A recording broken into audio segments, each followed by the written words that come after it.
Shalom, saudara-saudara yang kekasih, bersama dengan saya, Pendeta Ramkeni. Allah adalah kekal. Dengan demikian, hukum Allah juga adalah hukum yang kekal. Saya akan tunjukkan kepada saudara melalui Alkitab bahwa hukum Allah masih berlaku dan tetap dijalankan, tetap dipraktekkan, tetap diyakini, dan tetap menjadi peraturan bagi semua umat-umat Allah di zaman Perjanjian Baru. Rasul Matius membicarakannya, Rasul Lukas membicarakannya, Rasul Petrus membicarakannya, Rasul Paulus membicarakannya, Rasul Yakobus membicarakannya. Nah, bila 5 orang ini berbicara tentang hukum atau prinsip-prinsip hukum Allah, maka kita dengan berani atau dapat menyimpulkan bahwa semua rasul-rasul Perjanjian Baru juga mengajarkan hal yang sama. Kenapa? Oleh karena tidak mungkin mereka memiliki atau mengajarkan ajaran-ajaran yang bertentangan satu dengan yang lain. Alasannya sederhana, karena Allah yang mereka layani adalah Allah yang sama. Untuk memulai, mari kita buka Alkitab kita dan membaca dari kitab Lukas pasal 24 ayat 25 sampai 27. Ini adalah kisah yang terjadi pada saat Yesus bangkit dari kematian. Mari kita pergi ke buku Lukas, pasalnya yang ke-24, ayatnya yang ke-25 sampai 27. Ini kata Alkitab. Lalu ia berkata kepada mereka, "Hai kamu orang bodoh, betapa lambannya hatimu sehingga kamu tidak percaya segala sesuatu yang telah dikatakan para nabi. Bukankah Mesias harus menderita semuanya itu untuk masuk ke dalam kemuliaannya?" Lalu ayat 27. Lalu ia, Yesus, menjelaskan kepada mereka apa yang ditulis tentang dia atau tentang Yesus dalam seluruh kitab suci, mulai dari kitab-kitab Musa dan segala kitab nabi-nabi. Singkatnya, yang dikutip oleh Yesus adalah Perjanjian Lama, karena memang Perjanjian Baru di zaman ini belum ditulis. Tetapi poin saya adalah ini peristiwa terjadi sesudah Yesus dibangkitkan. Ketika Yesus dibangkitkan, Yesus masih mengutip kutipan atau tulisan Perjanjian Lama. Bukan hanya itu saja, ini dibacakan setiap hari Sabat di zaman Paulus. Mari kita pergi ke Kisah pasal 15 ayat 21. Apa kata Alkitab di sana? Kisah pasal 15 ayat 21 berkata demikian. Sebab sejak zaman dahulu hukum Musa diberitakan di tiap-tiap kota, dan sampai sekarang hukum itu dibacakan tiap-tiap hari Sabat di rumah-rumah ibadat. Nah, mari kita lihat. Prinsip ini memberikan kita keterangan bahwa orang-orang di zaman Perjanjian Baru masih menggunakan tulisan Perjanjian Lama atau masih mengutip tulisan Perjanjian Lama. Bukan berarti 10 hukum Allah yang ada di Perjanjian Lama sudah dipalangkan. Sebaliknya, para penulis Perjanjian Baru meneguhkan apa yang ada di Perjanjian Lama. Mari kita lihat sekarang 10 hukum Allah yang tetap diyakini, tetap dijalankan, tetap merupakan peraturan atau standar moral umat Tuhan di zaman Perjanjian Baru. Kita mulai dengan hukum yang pertama. Jangan ada padamu Allah lain di hadapanku. Apakah prinsip ini ada di Perjanjian Baru dan masih berlaku? Mari kita pergi ke Kisah pasal 3. Kisah Para Rasul pasal 3 ayat 12 dan 13. Apa kata firman Tuhan di sana? Kisah Para Rasul pasal 3 ayatnya yang ke-12 dan 13 berkata demikian. Ini by the way, ini adalah khotbah Petrus di Serambi Salomo. Petrus melihat orang banyak itu lalu berkata, "Hai orang Israel, mengapa kamu heran tentang kejadian itu dan mengapa kamu menatap kami seolah-olah kami membuat orang ini berjalan karena kuasa atau kesalehan kami sendiri?" Lalu dengarkan ayat 13. Allah Abraham, Ishak, dan Yakub, Allah nenek moyang kita, telah memuliakan hambanya yaitu Yesus yang kamu serahkan dan tolak di depan Pilatus, walaupun Pilatus berpendapat bahwa ia harus dilepaskan. Jadi Paulus dalam hal ini mengkhotbahkan tentang Yesus yang juga adalah Allahnya Abraham, Allahnya Ishak, dan Allahnya Yakub. Kita sudah pelajari pada video sebelumnya bahwa Abraham adalah orang yang menyembah Allah yang esa dan tidak ada Allah yang lain yang disembah. Jadi kalau begitu, Paulus juga percaya dengan atau setuju dengan apa yang Abraham yakini. Kalau begitu kita juga bisa katakan Paulus menyembah Allah yang sama yang Abraham sembah, yaitu Allah yang esa. Sekarang kita pergi ke Kisah pasal 12 ayat 20 sampai 23. Kisah pasal 12. Saya mengajak saudara untuk mengikuti saya supaya saudara bisa buktikan sendiri ayat-ayat yang saya bacakan. Kisah pasal 12 ayat 20 sampai yang ke-23 berkata demikian. Ini cerita tentang Herodes mati. Herodes sangat marah terhadap orang Tirus dan Sidon. Atas persetujuan bersama mereka pergi menghadap dia. Mereka berhasil membujuk Blastus, pegawai istana raja, ke pihak mereka. Lalu mereka memohonkan perdamaian karena negeri mereka beroleh bahan makanan dari wilayah raja. Dan pada suatu hari, dengarkan ini saudara, yang ditentukan, Herodes mengenakan pakaian kerajaan, lalu duduk di atas tahta dan berpidato kepada mereka. Dan rakyatnya bersorak membalasnya, "Ini suara Allah dan bukan suara manusia." Lalu apa yang terjadi berikutnya? Dan seketika itu juga, ia ditampar malaikat Tuhan, karena ia tidak memberi hormat kepada Allah. Nah, saudara yang kekasih, Herodes mati, dieksekusi oleh malaikat. Ini suatu bahasa yang sangat keras. Tapi poin yang kita mau ambil di sini adalah karena Herodes tidak menghormati Allah, ia menganggap dirinya sebagai Allah atau pengganti Allah atau sama dengan Allah. Ini melangkahi prinsip hukum yang pertama dari 10 hukum Allah. Mari kita pergi ke Efesus pasal 4 ayat 5. Ayat ini sudah sangat familiar bagi orang Kristen yang berkata demikian. Satu Tuhan, satu iman, satu baptisan. Jadi hanya ada satu Tuhan. Ini tentu cocok atau mengikuti prinsip 10 hukum Allah. Hukum yang pertama, jangan ada Allah lain. Allah yang kita sembah hanyalah ada satu. Baik. Sekarang kita pindah ke hukum yang kedua. Jangan membuat bagimu patung yang menyerupai apapun dan menyembahnya. Apakah prinsip ini ada di Perjanjian Baru sesudah Yesus naik ke sorga, atau sesudah salib, atau sesudah kematian? Karena banyak orang Kristen mengklaim sesudah 10 hukum Allah itu sudah dipalangkan di kayu salib dan tidak berlaku lagi. Apakah ajaran ini benar? Mari kita lihat hukum yang kedua. Efesus pasal 5 ayatnya yang ke-5. Efesus pasal 5 ayatnya yang ke-5. Ayat itu berkata demikian.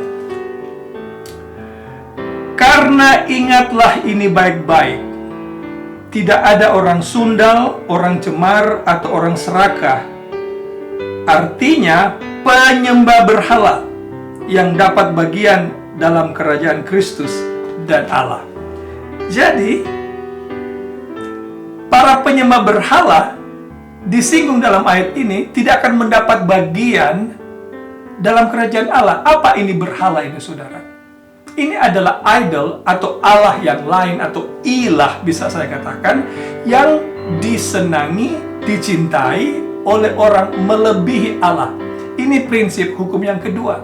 Jangan membuat bagimu patung atau berhala kemudian menyembah, karena hanya ada satu Allah. Nah, sudah lihat, prinsip ini masih ada dalam Perjanjian Baru. Kita tambah lagi Kolose pasal 3 ayatnya yang kelima. Kita pergi sekarang ke Kolose pasal 3 ayatnya yang kelima. Apa kata Alkitab di sana? Karena itu, matikanlah dalam dirimu segala sesuatu yang duniawi, yaitu percabulan, kenajisan, hawa nafsu, nafsu jahat, dan segala keserakahan yang sama dengan penyembahan berhala. Jadi Perjanjian Baru mengelaborasi lebih luas lagi apa itu penyembahan berhala atau menyembah ilah yang lain. Jadi saudara, ayat ini memberikan kita keterangan bahwa prinsip hukum yang kedua masih ada, diyakini, diajarkan, dijalankan oleh umat Tuhan di zaman Perjanjian Baru. Kita pindah sekarang ke hukum yang ketiga, jangan menyebut nama Tuhan dengan sia-sia. Mari kita pergi ke doa Bapa kami. Doa yang masih sampai hari ini diajarkan oleh para pendeta-pendeta, oleh para pemimpin-pemimpin agama. Kalau begitu, berarti hukum yang ketiga prinsipnya masih ada sampai hari ini. Ini adalah doa Bapa kami. Mari kita baca ya, Matius pasal 5 ayatnya yang ke-9. Matius, kita pergi ke buku Matius pasal 5 ayatnya yang ke-9. Matius pasal 6 maksud saya, minta maaf. Matius pasal 6 ayat 9. Karena itu berdoalah demikian, Bapa kami yang di sorga, dikuduskanlah namamu. Karena nama Allah itu kudus. Nama Allah itu kudus dan harus disebut pada waktu yang tepat dan di tempat yang tepat. Mari sekarang kita pergi ke Roma pasal 10 ayat 13. Roma pasal 10 ayat 13. Kita lihat prinsip hukum Allah yang ada di ayat ini. Roma pasalnya yang ke-10 ayatnya yang ke-13. Ayat itu berkata, sebab barang siapa yang berseru kepada nama Tuhan akan diselamatkan. Jadi saudara yang kekasih, nama Tuhan itu harus disebut dalam konteks penyembahan.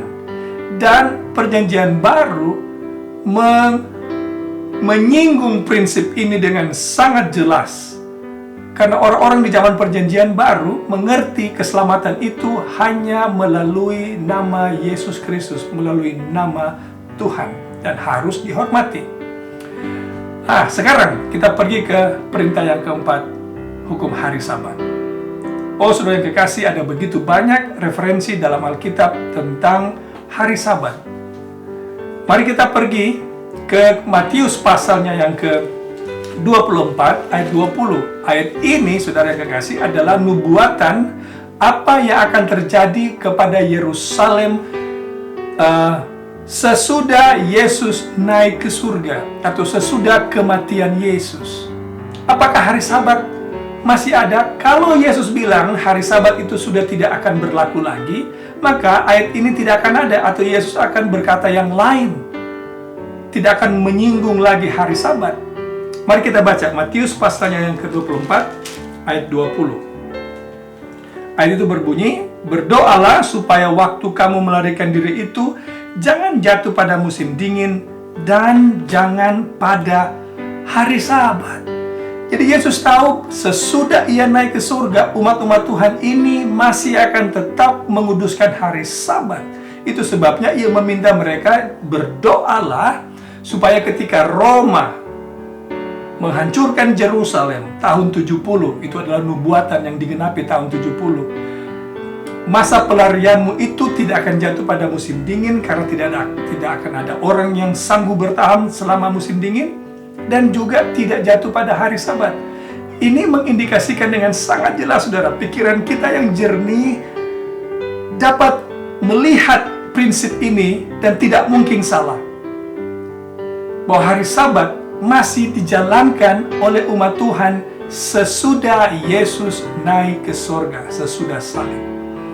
Ayat yang lain saya tidak akan baca, membuang banyak waktu. Saudara bisa catat ayat-ayat ini dan baca sendiri di rumah, yaitu Kisah Para Rasul 13 ayat 13, 14 dan 27. Kemudian Kisah Para Rasul 16 ayat 13, Kisah Para Rasul 17 ayat 2, Kisah Para Rasul 18 ayat 4. Semua ayat-ayat ini menginformasikan bahwa Paulus itu setiap hari Sabat berada di rumah ibadat mengajar kepada orang-orang Yahudi dan orang non-Yahudi. Saudara yang kekasih, hari Sabat itu untuk saudara, untuk saya, dan bukan untuk orang Yahudi. Kalau saudara masih disebut manusia, sehari Sabat itu untuk saudara. Karena Tuhan berkata, Sabat itu untuk manusia, dan bukan manusia untuk hari Sabat. Puji Tuhan. Nah, sekarang kita pergi ke hukum yang kelima. Hormatilah ayahmu dan ibumu.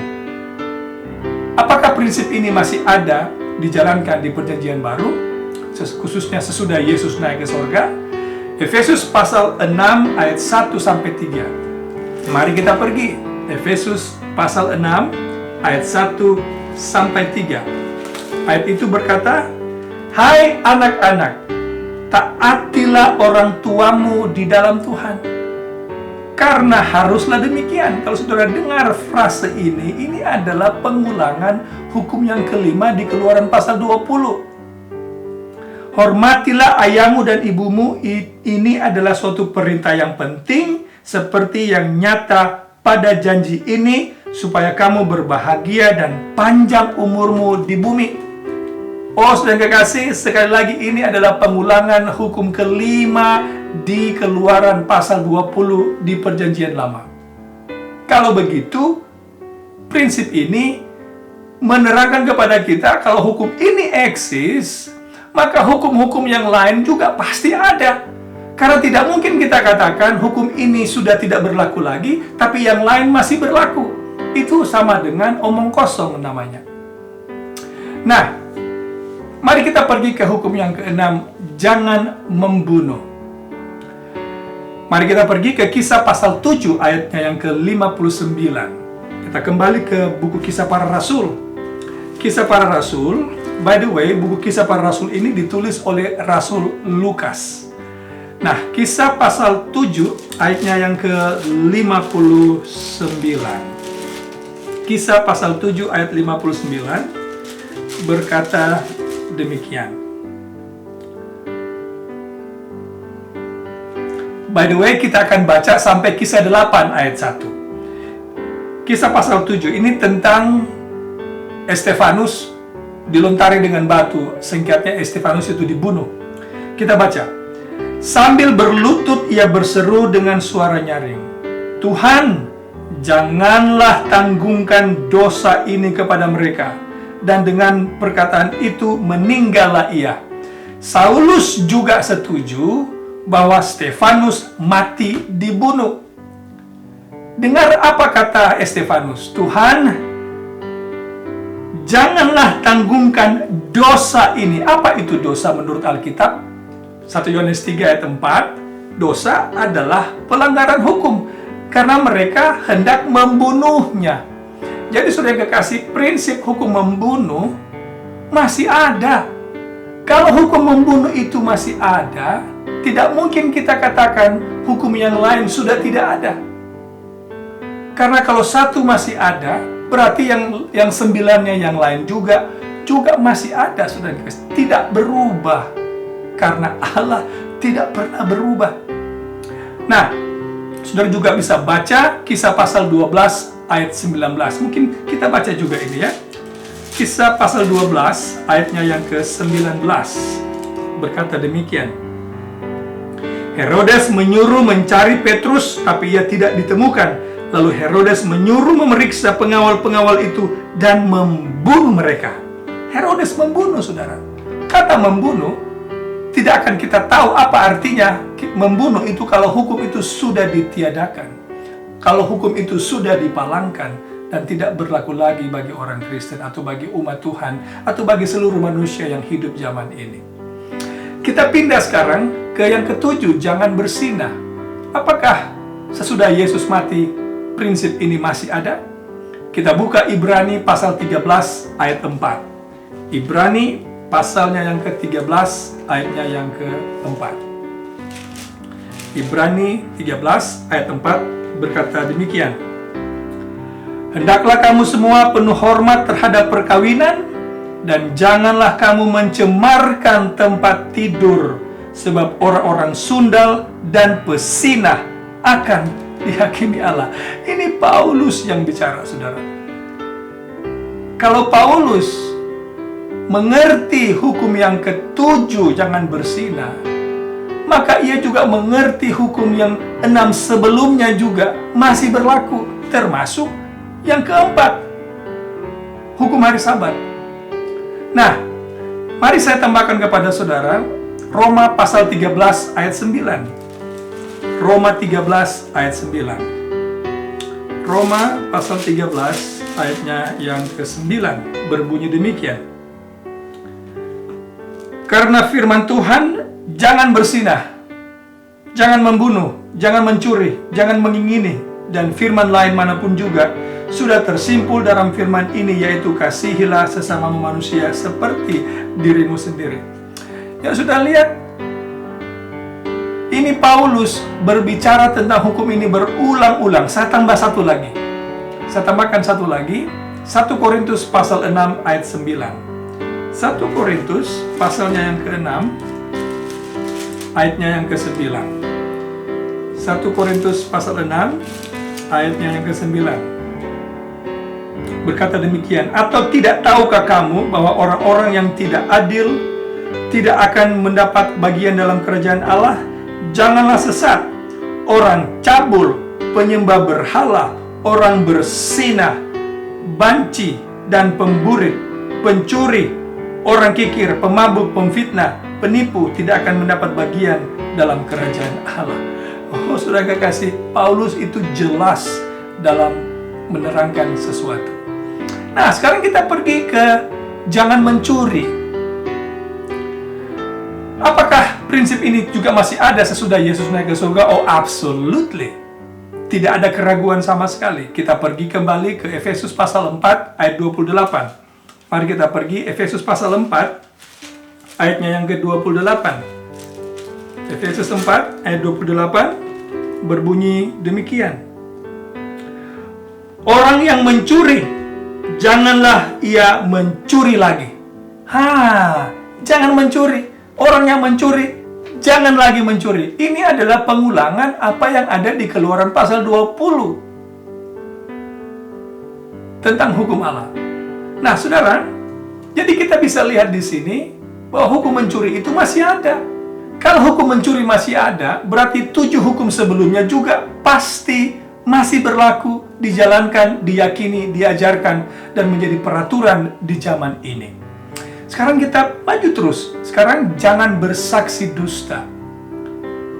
Kisah pasal 5 ayat 3-4. Tentu saudara mengingat cerita ini adalah cerita sepasang suami istri yang mendustai Allah tentang komitmen mereka kepada Tuhan.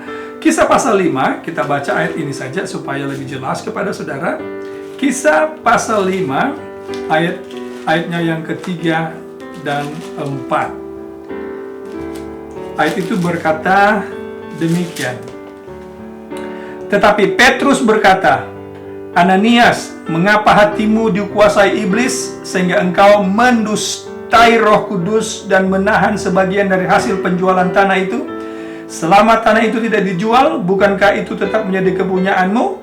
Dan setelah dijual, bukankah hasilnya itu tetap menjadi dalam kuasamu? Mengapa engkau merencanakan perbuatan itu dalam hatimu? Lalu dengarkan ini, engkau bukan mendustai manusia, tapi mendustai Allah. Prinsip berdusta, saudara, ada di perjanjian baru sesudah Yesus naik ke surga. Saudara juga bisa baca dalam Kolose pasal 3 ayat 9. Kita pergi sekarang ke Kolose pasal 3 ayatnya yang ke-9. Apa kata Alkitab di sana? Ayat itu berkata, jangan lagi